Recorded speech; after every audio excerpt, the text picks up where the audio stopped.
Ah, vous êtes là.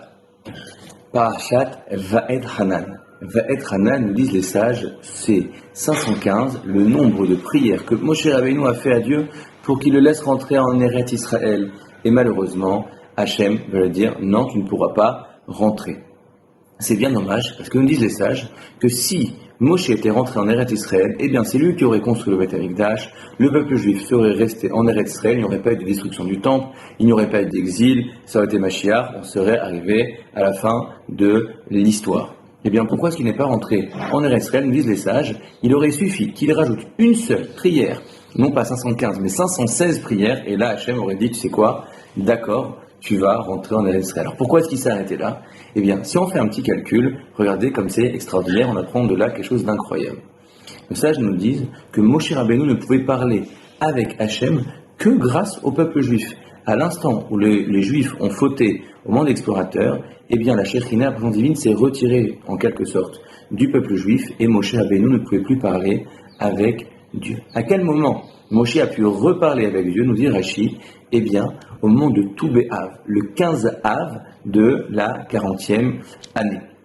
Maintenant, si on compte le nombre de jours qu'il y a entre le 15 Av, le moment où Moshe a pu reparler à Dieu, et le moment où Moshe est mort. Faisons le calcul. Entre le 15 Av, entre Av et on sait que Moshe Rabbeinu est mort le 7 Adar, eh bien il y a 7 mois. 4 mois pleins avec 30 jours et 3 mois Chasserim manquant avec 29 jours. 4 fois 30, on est à 120, plus 3 fois 29, 3 mois de 29 jours, on est déjà à 87, donc 207 jours. Si on enlève les 14 premiers jours du mois de Av et qu'on rajoute les 7 premiers jours du mois de Hadar, eh bien on arrive exactement à 200 jours.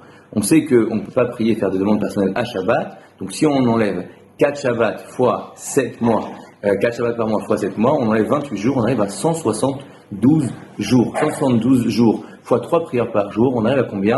À 516. Alors, 516, on a gagné? Non, il va nous manquer une prière, pourquoi? Parce que Moshe Rabbeinu ne va prier que le matin du 15 Av et pas le soir. Pourquoi ça? Qu'est-ce qui se passe à Tou B'Av? Qu'est-ce qui se passe le 15 Av? Écoutez, regardez comme c'est magnifique.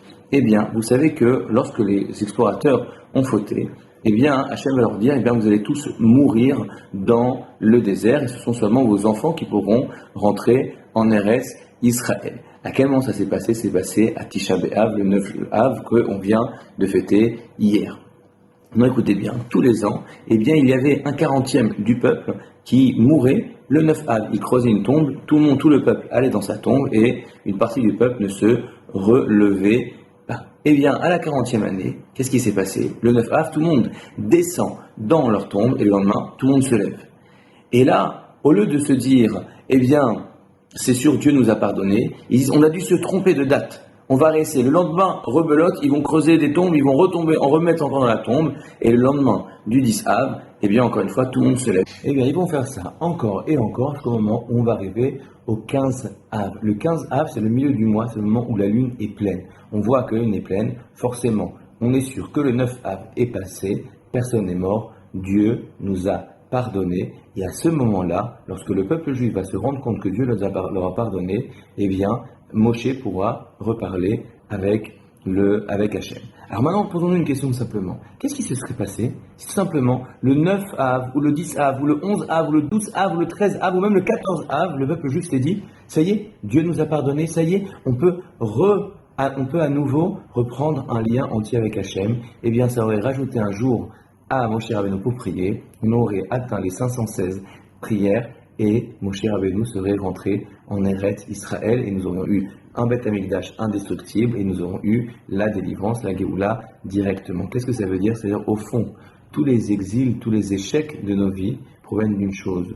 Nous n'arrivons pas à croire en nous. Nous n'avons pas à croire qu'au fond, malgré nos erreurs, malgré, au fond, tous les problèmes que l'on peut avoir, Dieu nous aime de façon infinie. Je vous dirais même plus, non seulement il nous aime, mais il nous aime encore plus, même plus que nous-mêmes, nous aimons. Si les Juifs avaient été capables de se dire simplement, oui, parce que Dieu peut nous pardonner malgré la grande faute que nous avons faite, Hachem nous aime, Hachem est avec nous, eh bien, dès ce moment-là, Moshe Rabbeinu aurait retrouvé le lien avec la Shekhinah, avec la présence divine, il aurait pu prier et serait rentré en Eretz Israël. Et sur ces belles paroles, moi je vous dis Shabbat Shalom.